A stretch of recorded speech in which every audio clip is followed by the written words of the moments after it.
Hello everyone, it's Myung-Kul. Today I am going to read Harry Potter and the Sorcerer's Stone, Chapter 11, The Quidditch, page 180 to 182.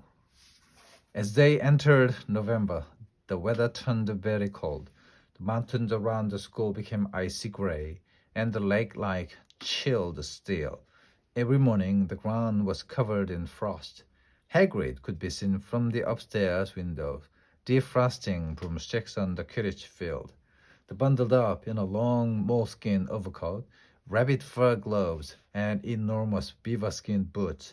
The Quidditch season had begun. On Saturday, Harry would be playing in his first match after weeks of training. Gryffindor versus Slytherin. If Gryffindor won, they would move up into second place in the house championship. Hardly anyone had seen Harry play because Wood had decided that, as their secret weapon, Harry should be kept well secret. But the news that he was playing Seeker had leaked out somehow, and Harry didn't know which was worse. People telling him he would be brilliant, or people telling him that he'd be running around underneath him holding a mattress. Was really lucky that Harry now had Hermione as a friend. He didn't know how he'd have gotten through all his homework without her, or what with all the last-minute Quidditch practice Wood was making them do. She had also lent him the Quidditch Through the Ages, which turned out to be a very interesting read. Harry learned that there were 700 ways of committing a Quidditch foul, and that all of them had happened during a World Cup match in 1473. That Seekers were usually the smallest and fastest player, and that more serious Quidditch accidents seemed to have happened to them. That although people rarely died playing Quidditch, referees had been known to vanish and turned up months later in the Sahara Desert.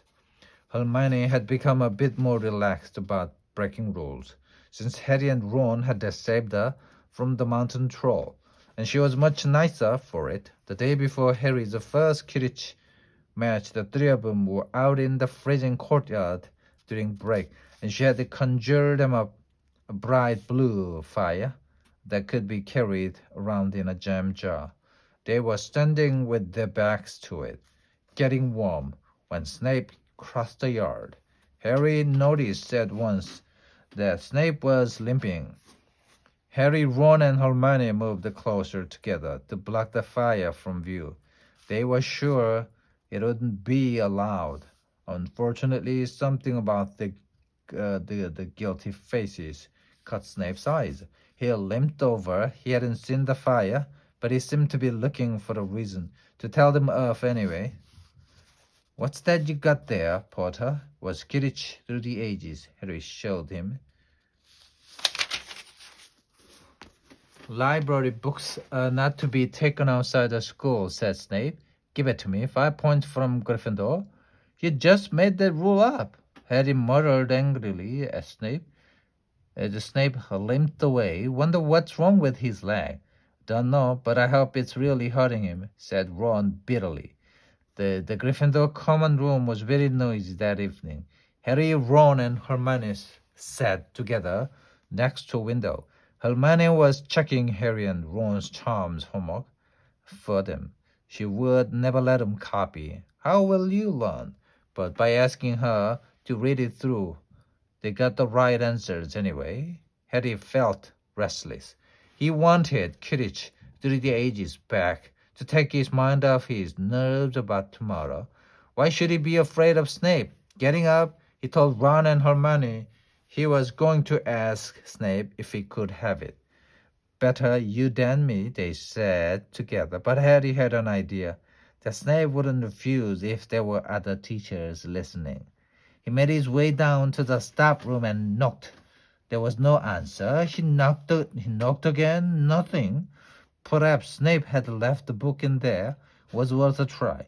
He pushed the door ajar and peered inside. And a horrible scene met his eye. Snape and Filch were inside alone. Snape was holding his robes above his knees. One of his legs was bloody and mangled.